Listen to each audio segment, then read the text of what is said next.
In 2016, the Chinese basically had their first factory in Gunjur called the Golden Lead. So they had their first factory, fish factory, in Gunjur called the Golden Lead.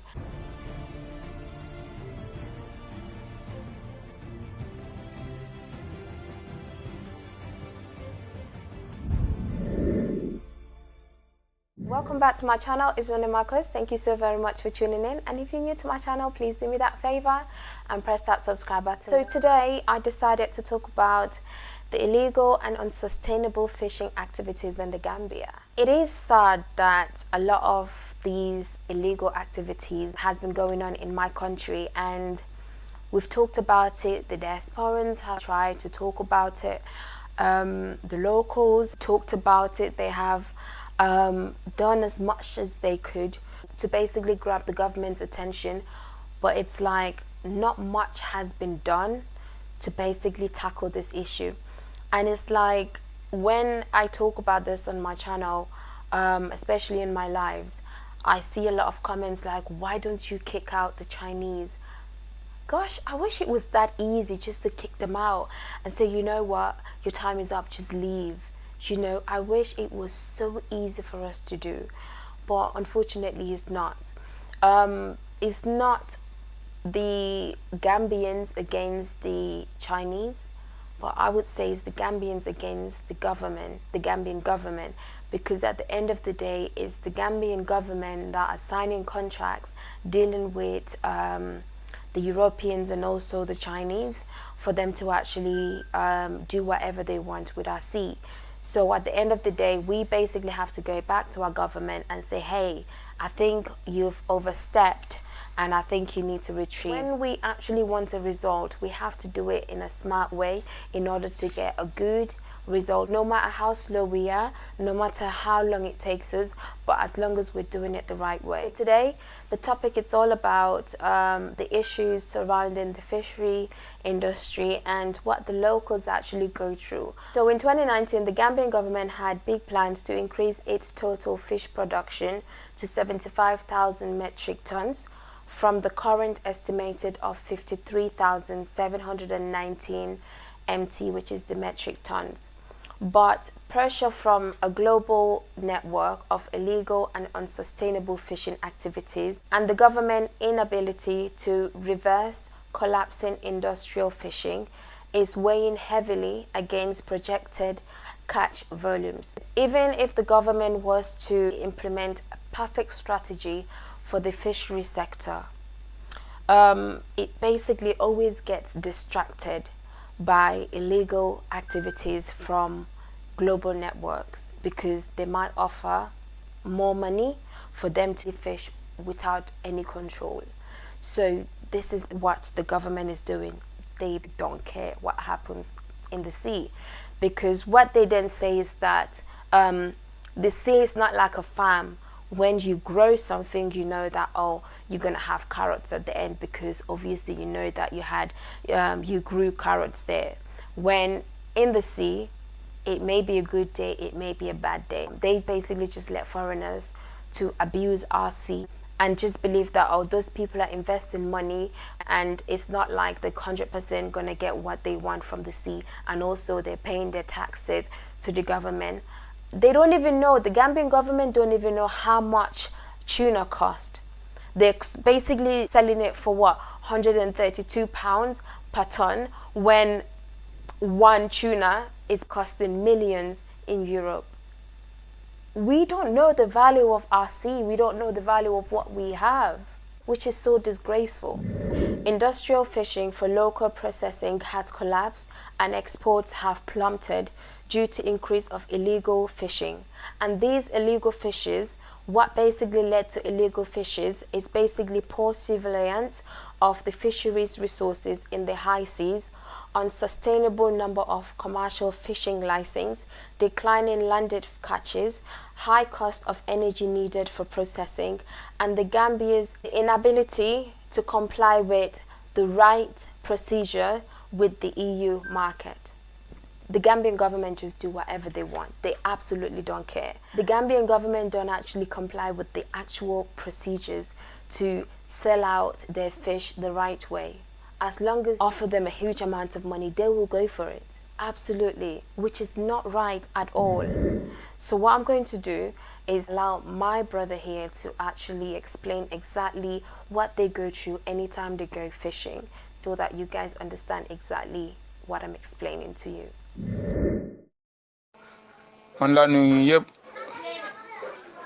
I'm extending my greeting to all of you. Yeah, it's true. We fishermen in the Gambia, just like we can say we small fishermen, because fishermen you have different categories. You have those with big boats, the trawlers, and then the other ones, and then come to maybe about, yeah, we have almost about 3 categories or more than that. But what we fisher with, the problem we are facing here is that the government is not concerning about us.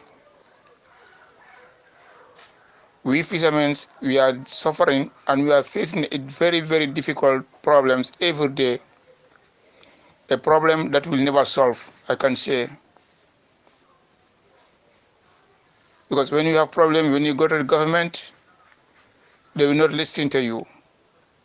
You go and you lay your complaints. When you go out, they say, he's a fool, forget him. So you know that problem will never solve. I can say in 5 years back, when you throw in it, at least you have something. Could you imagine a net with for 500 meters or 600 meters? You throw the whole net and you pull it out. Sometimes you get 2 fish or 3 fish. That's very hard. And those days, when you throw the net once or twice, you are fine, you are okay, you close. Because if you throw 3 times, nobody will buy your fish. Because who is going to buy it? Because you have a lot of fish. But now, they spoil our sea because of these big trawlers, the big boats, especially these Chinese. Because what our government is saying, that they say, we Gambians, we don't eat tuna, which is a big lie. I say it's a big lie. Especially our boats are specially made for tunas. Because when you have tunas, you have about 300 to 400, 1,000 tunas, 2,000 tunas. So you have money. Although fish is very cheap in Gambia, but that's what we depend on. That's why we make our boats. So if they said Gambian doesn't eat tuna, that's a big lie. So these Chinese, they come here, they spoil our sea. Now you throw your net. For example, you have 10 people working on your boat or 15 people. You go and work from morning to in the evening. You throw 3 times, 4 times. You cannot even get $100 a day or $150 a day. So how could somebody depends on that? Although fishing is very difficult, you must have a patient. If you don't have patient, you can't do it. You cannot do it. And every day when you go for fishing, unless and until you come back, you always hope that, yeah, I will get it. Let me try once, I will get it. You never lose hope. Unless and until you close. That's the time today I lose, I don't have anything. Definitely, we have a big problem. Especially our boats. Where the government give us the work, it's only around the beach, in tourism area. Yeah, although sometimes the tourists, they came and help us when we are pulling the net. They even suffered. They say, oh, this is a very difficult job. Some people even have sympathy on us. When we throw the net, when you throw your net, you pull it out. Maybe 1 hour or 45 minutes, you are pulling it out. The process is 1 hour. So when the net comes out, they find that there is nothing. and then it's very hard. Some of these stories, they sympathetic thoughts, and then come and give us money. Yeah. They come and give us money. They say, this is very difficult job. But government didn't check us. Definitely, that's a big problem we are having on the beach. We have even an association, the Fishermen Association, but our association couldn't move. Because when you have problem, you go and lay your problems, nobody will concern you. They will tell you, okay, go next week, come on Tuesday, come next week, until you are fed up, then you forget everything. Then it's left to you. Now, if you have a boat and the net, it's left to you. If you go to work, if you have something, it's fine. If you don't have something, it's fine. It's left to you. So it definitely, we are really suffering.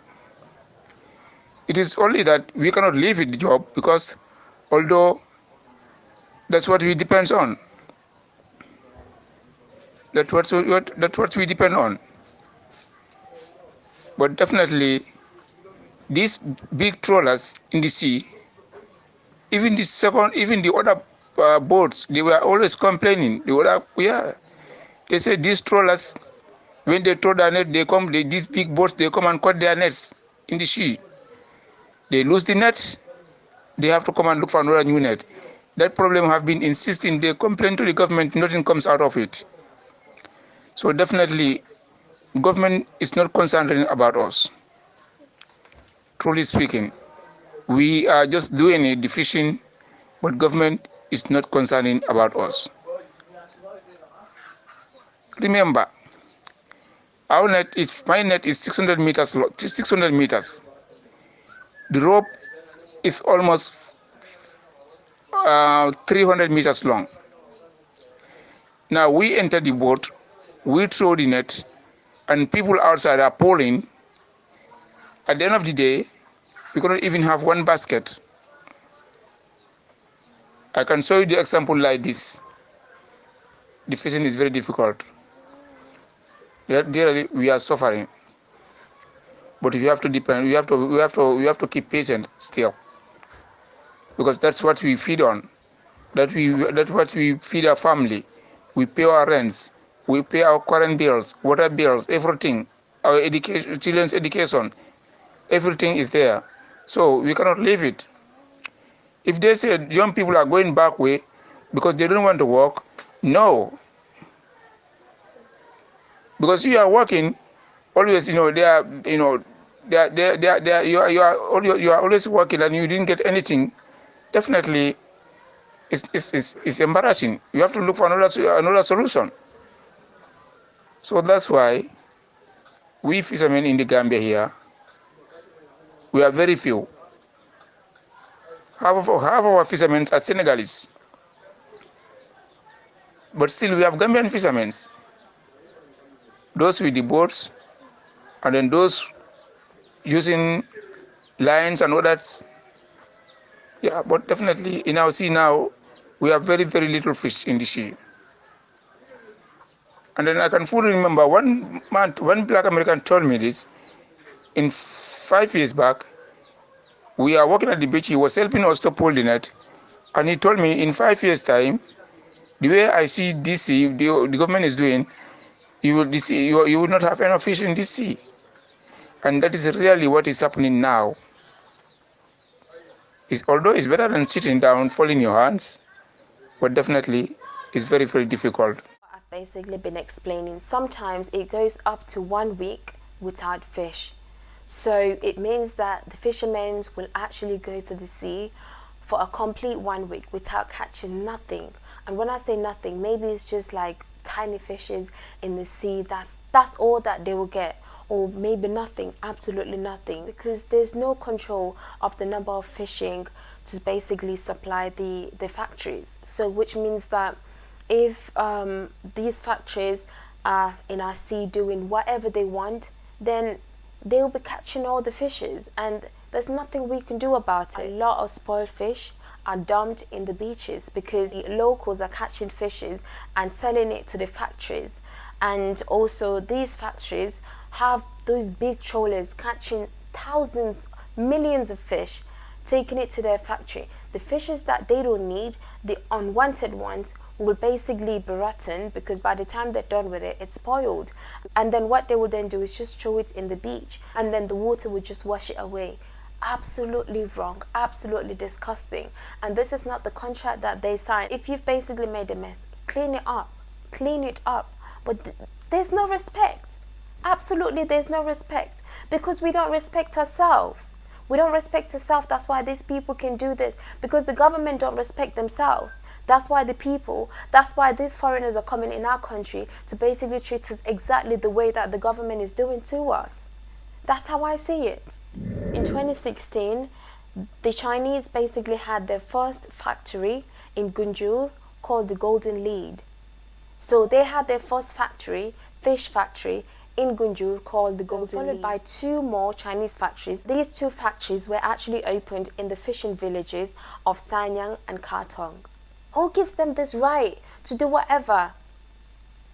Because the government receives such a little amount of money from them, so they can open whatever factories they want in our country and do whatever.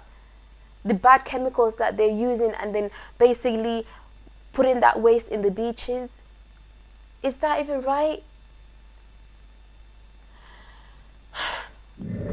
And local fishermen are also paid in cash to supply the factories before the local market. So this is why fish is so expensive in the Gambia. Just the other day I was talking to my brother and he was like, "Oh, Rene, have you heard the news?" And I said to him, "No." And then he said to me, a wheelbarrow full of fish is around about $4,000 to $6,000. I screamed and said, "That's expensive." He goes, "No, that's not expensive." I said, "Yes, that's expensive." Because Gambia, we are known for the Atlantic Ocean. We get what we want because we're rich of resources.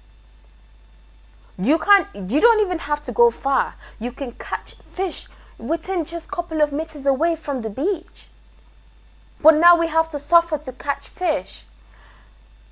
And when we catch those fish, those factories just need to bribe the locals by giving them a little more for the locals to give them the fish. And then the little remaining ones, they will go and sell it in the market. So then, which basically means that we get to eat leftover fish that the factory don't want.